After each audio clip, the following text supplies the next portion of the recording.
viewers, happy Thursday and welcome to today's Thought Leadership Thursday with KPM Analytics on sourdough. KPM Analytics supplies instruments that measure critical quality parameters of incoming ingredients, how they perform during the baking process, and ensures that the final product quality meets spec. Their comprehensive range of analyzers are used by food producers throughout the world to improve their efficiencies, ensure quality, and protect their brand. Today, we are joined by Arnaud Dubat, Director of Business Development of KPM Analytics. Welcome, Arnaud. Can you please tell me a little bit more about yourself? And I'm pretty sure you travel the world to help people, ensure quality and protect their brand. Yeah, it happens. It happens sometimes. Well, thank you, Lynn, and thank you, BAKERpedia, for giving me the opportunity. It's always a pleasure. Yes, I'm basically, as you said, I'm in charge of the business development for the Chopin brand of KPM. You know, KPM has several brands and different companies, so I'm more focusing on the one doing the analytical tools for the control of the wheat, control of the flour, and other kind of cereals or whatever. And that brings me, yes, to be in constant contact and communication with bakers and millers around the world and learning from them and adapting our solutions. So I will try today to share a little bit of the experience we have on sourdough. Wonderful. So let's start with sourdough then. How important is flour quality in sourdough production? Flour quality is important because when we are making a sourdough, we are going to use not only the yeast, but we are also going to use the lactic acid bacteria, which are around us in the air. And that makes a big difference, because one of the main difference we can have between raising a dough with a yeast or raising a dough with a sourdough is the fact that we have these lactic acid bacteria. And these lactic acid bacteria, not only some of them will help proofing and produce gas, but they are also going to lower the pH of the dough, which means that the dough will be more acid. And when we say acidity, it means this will have an impact on the protein. We know that the protein are sensitive to temperature, but also sensitive to the acidity. So it means that if the flour, in fact, in the flour, we are going to have the two main components which are important for proofing with a sourdough. The first one is starch damage, because that's the fuel for all these little folks that we have in the sourdough. But then also we need to have we need the gluten, the protein, for retaining this gas. And the quality of the gluten is extremely important. So yeah, flour quality is important for that two matters: protein quality and starch properties. So would you use the protein nature or the quality of the protein to really define sourdough? Or how would you define sourdough? Definition of sourdough is a bit tricky, and I know some experts on sourdough, and I know speak much better than me. For me, sourdough is, first of all, it is the most traditional way of leavening a product. I mean, we have been doing sourdough for so many centuries before the yeast was invented. Yeast was seen as something very practical, because sourdough, you need to make your own sourdough and you need to refresh every day your sourdough. I mean, you need to put back some flour and you make sure that it's not dying. It's a little bit more demanding.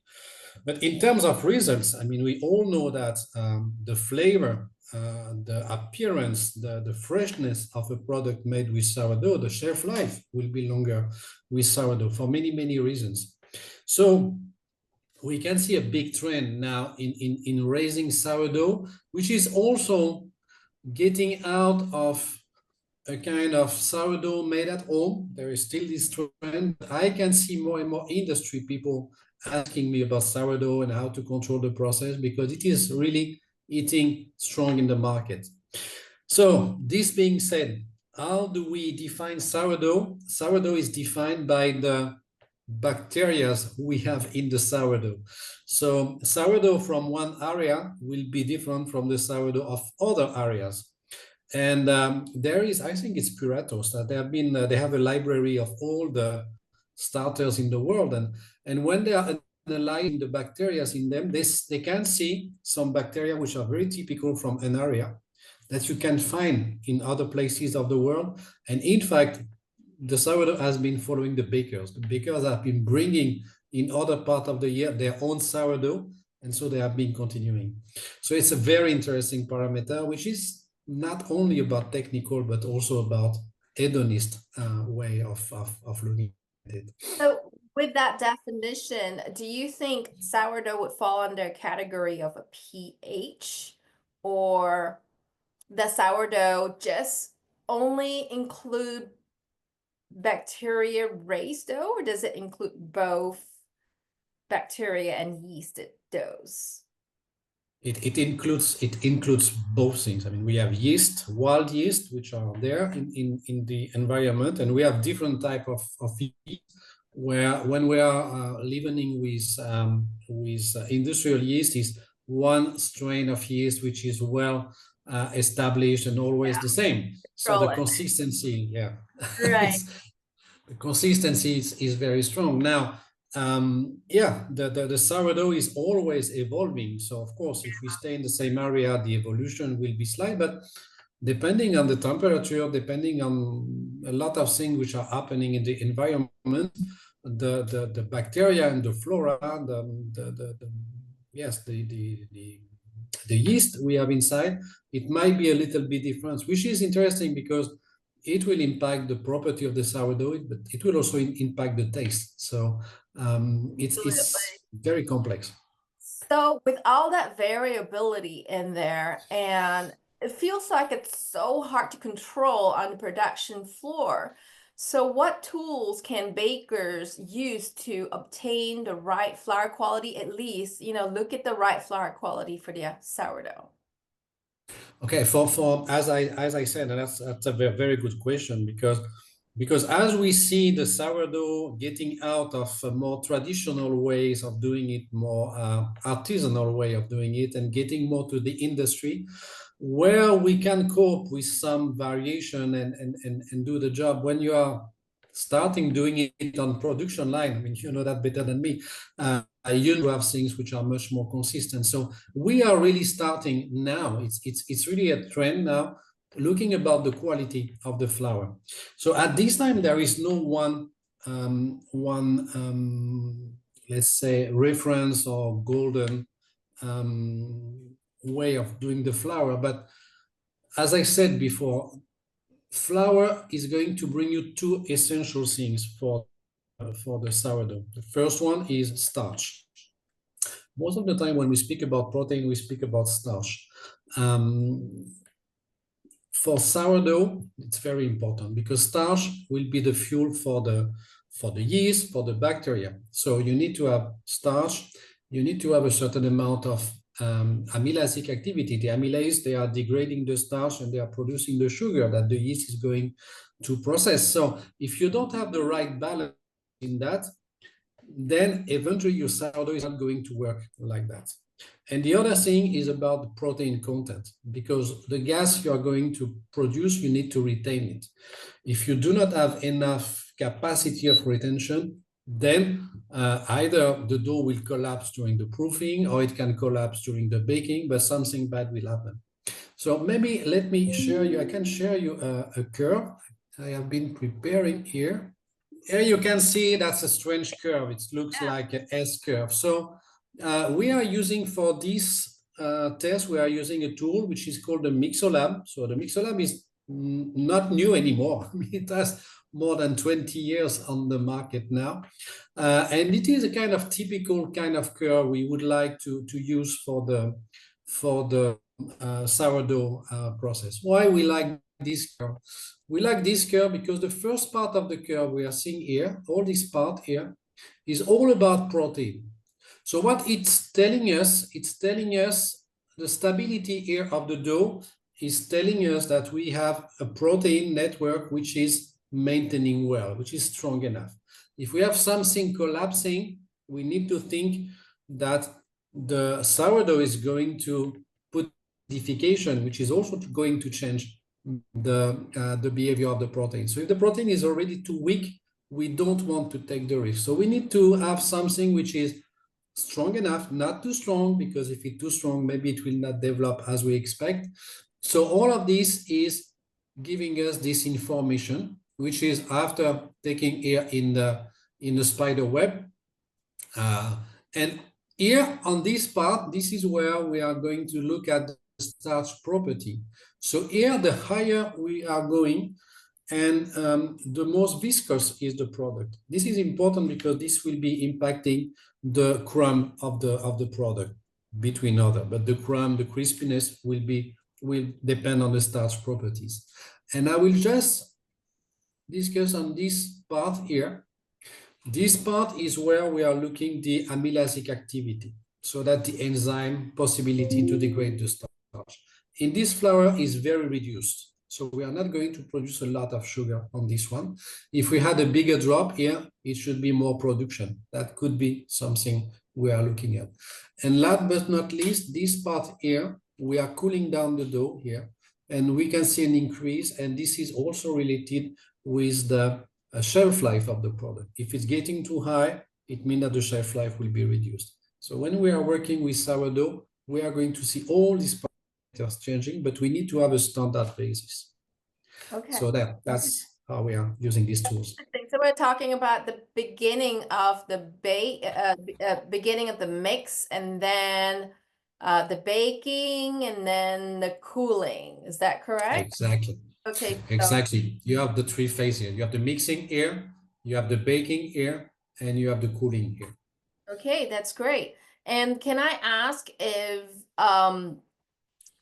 which part of this does pH affect the most? Because we're talking about, like, sourdough. Sometimes it goes down as low as, I don't know, maybe 5 or 6. Correct me if I'm wrong. How would that affect, I mean, which part of the graph will it affect the most, I guess? That will definitely be this part. That will be this part, the protein part. It will also be a little bit the other part, because we used to simplify a lot by phase, and this is a starch phase. It's not that simple. The protein and starch, they're always interacting with each other one. But clearly, we know that when you are changing the pH, you are changing the property of the protein. You are also changing the property of starch when you change the acidity of the pH.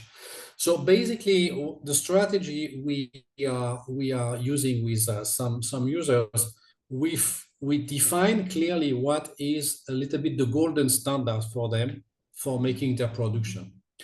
And we cannot tell them what is a good flour for them, because that will depend on the type of sourdough, of starter they have. And they are all different, as we have seen.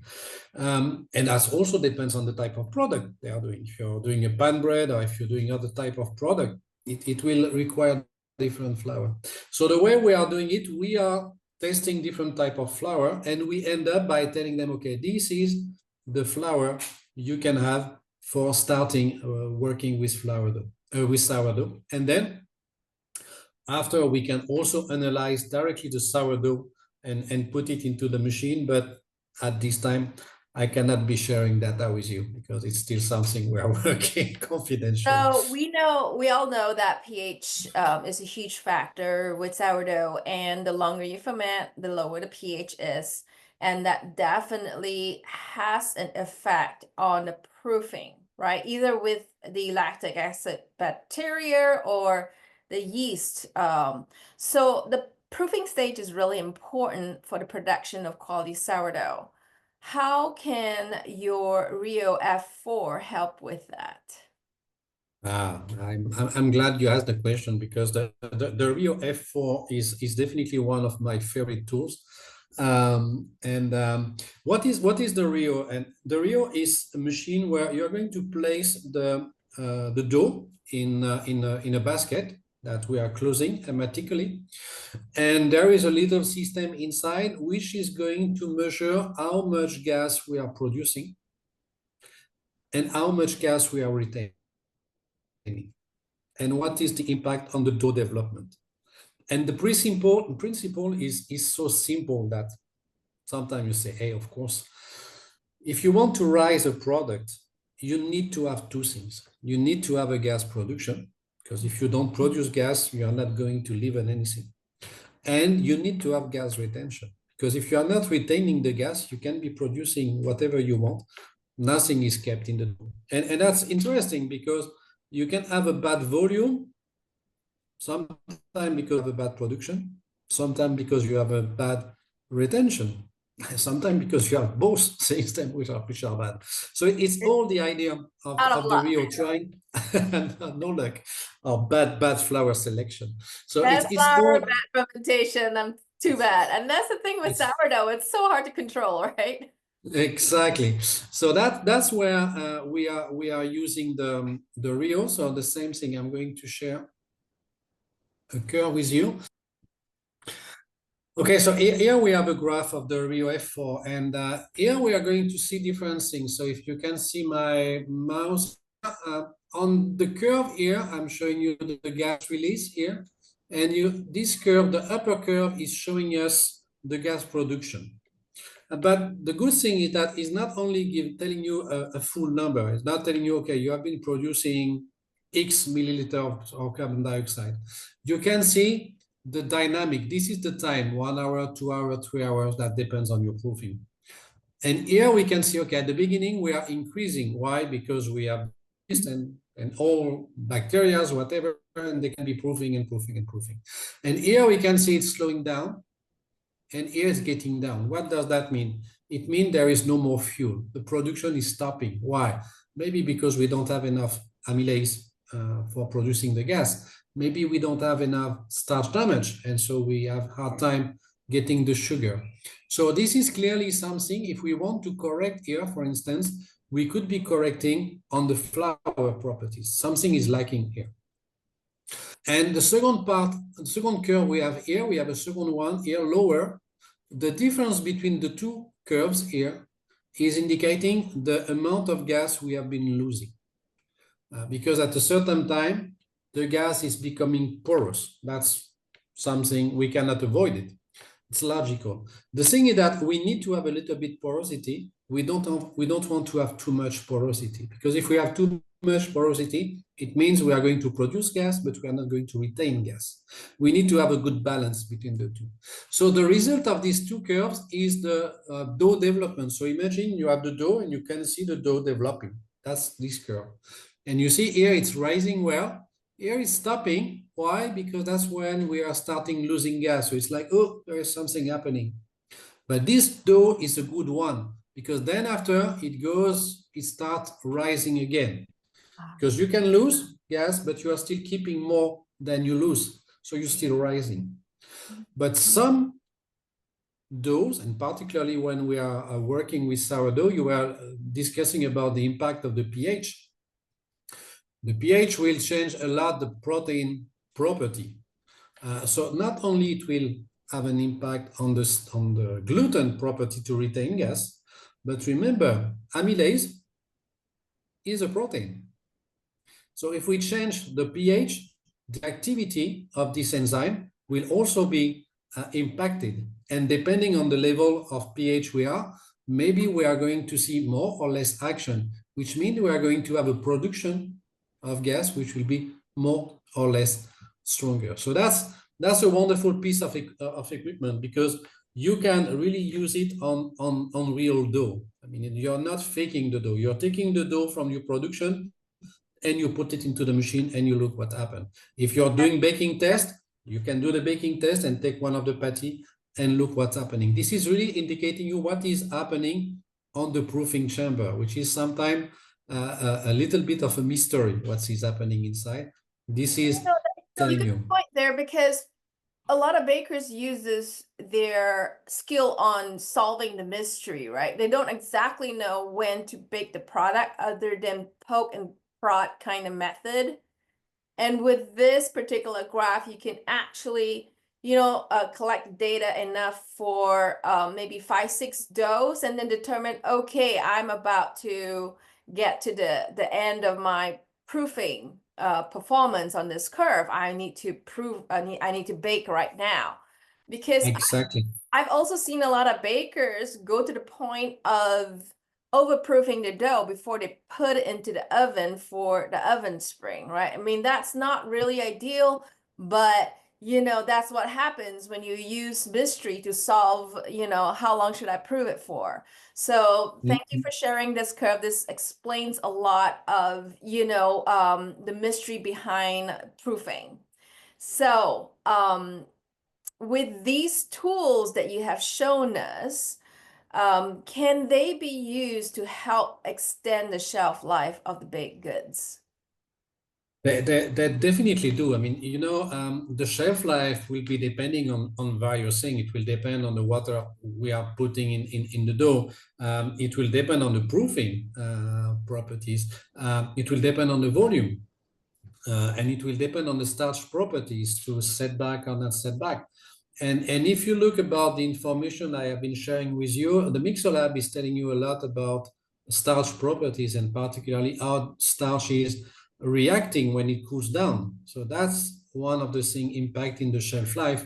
The real is telling us what is the volume you can have. If it's well maintained, it means that the bread volume will be higher. And we know that higher bread volume, longer shelf life. Yep. So definitely, we can make link between all of things, and that really helps improving the product or having it more under control, let's say. Thank you. And lastly, we all know that you are an awesome, awesome expert and specialist for support. So, how can KPM Analytics further support bakers looking to improve their sourdough production specifically? Thank you. Thank you. In fact, there are two things that makes KPM a little bit unique, I would say. The first thing is that KPM is gathering together different brands. We have some people like us with a really specialist on dough rheology and understanding the dough. We have some people much more specialist on NIR technology, where we can put the NIR technology on the production line. We have people having vision system which are looking at the production lines and seeing if it's performing well, not performing well in terms of volume, color, shape, whatever. So if you bring all this information together, first of all, you are more in capacity to establish the link that explain why things are happening. So we are learning every day, I have to say.